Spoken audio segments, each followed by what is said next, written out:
A paz do Senhor Jesus. Vamos começar mais um cafezinho com Jesus, amém?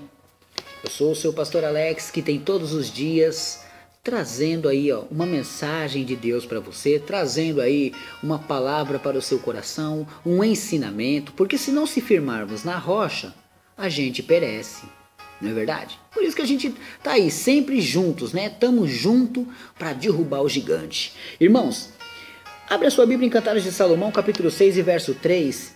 É o texto de ontem e o de hoje, somente esses dois áudios sobre uma linda, uma criatura, a criatura mais bela, né? É o título do nosso estudo, a criatura mais bela.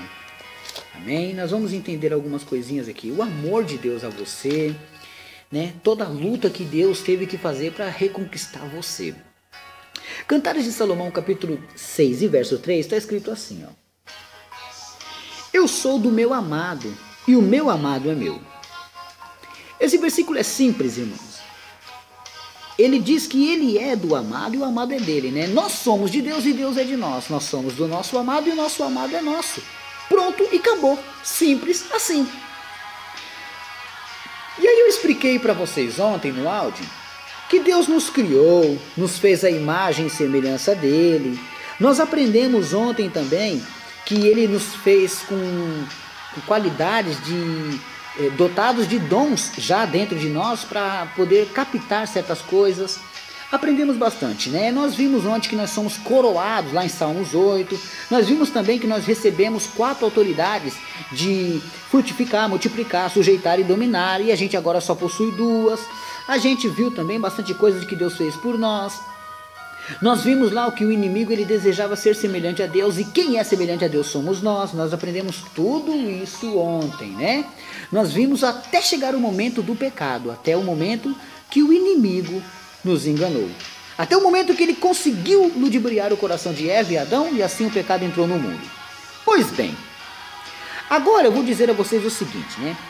Quando tudo isso estava acontecendo, Deus teve uma pequena reunião. A Bíblia não diz isso, mas eu conjecturo que Deus teve uma reunião no céu e de repente ele pega e fala: e agora? Quem irá por nós?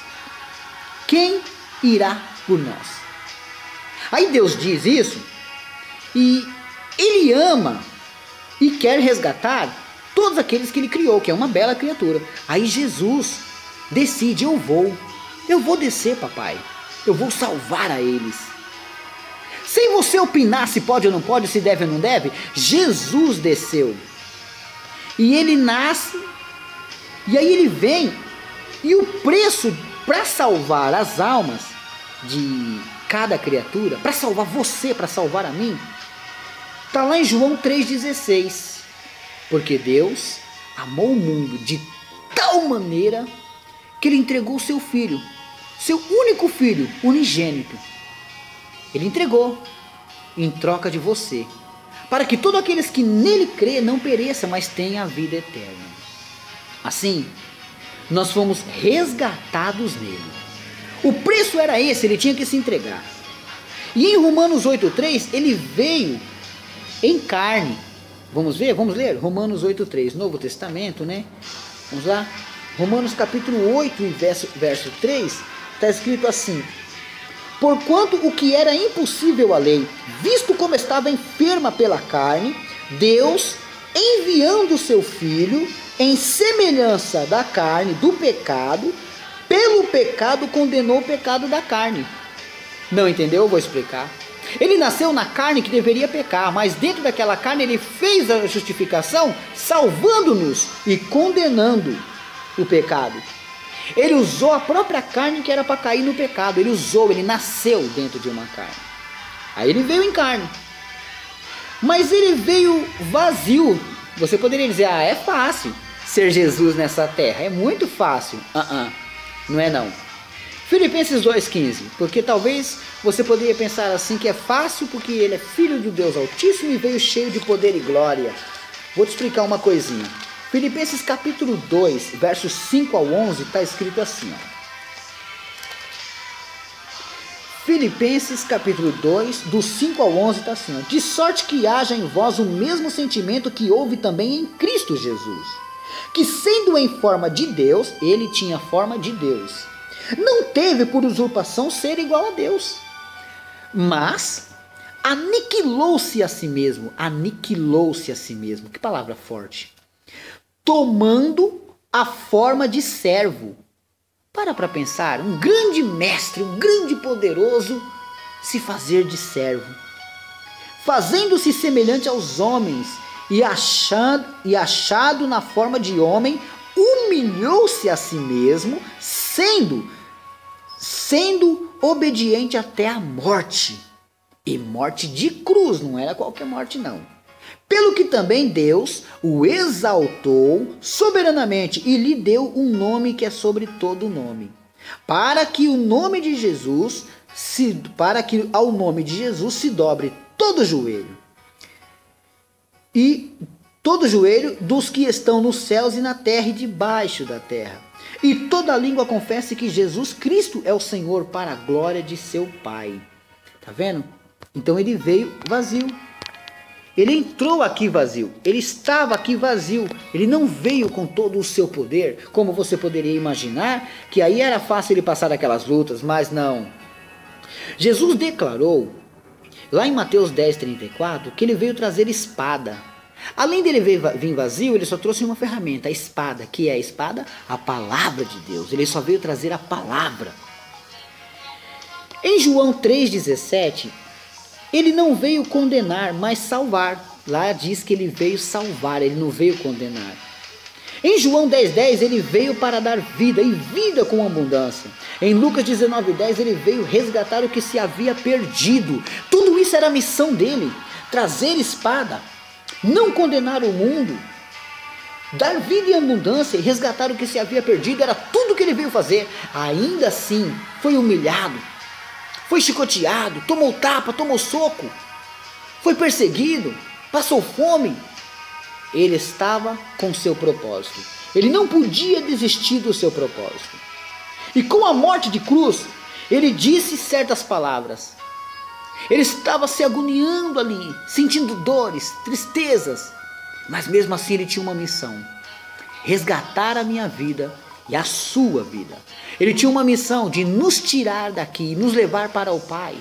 Porque o Pai não fez uma criatura que fuma cigarro. O Pai não fez uma criatura que ainda está na bebida. O Pai não fez uma criatura que vive na prostituição. O Pai não fez uma criatura que anda errando para lá e para cá, mentindo, se prostituindo, fazendo falsidades, roubando, matando e destruindo. Não!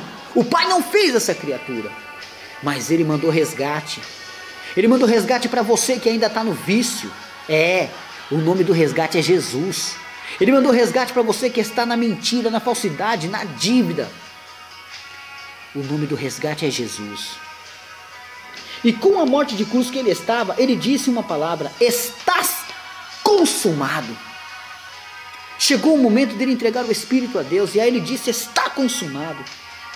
E despojou o inimigo, que está lá em Colossenses 2,15. Vamos confirmar? Colossenses capítulo 2,15.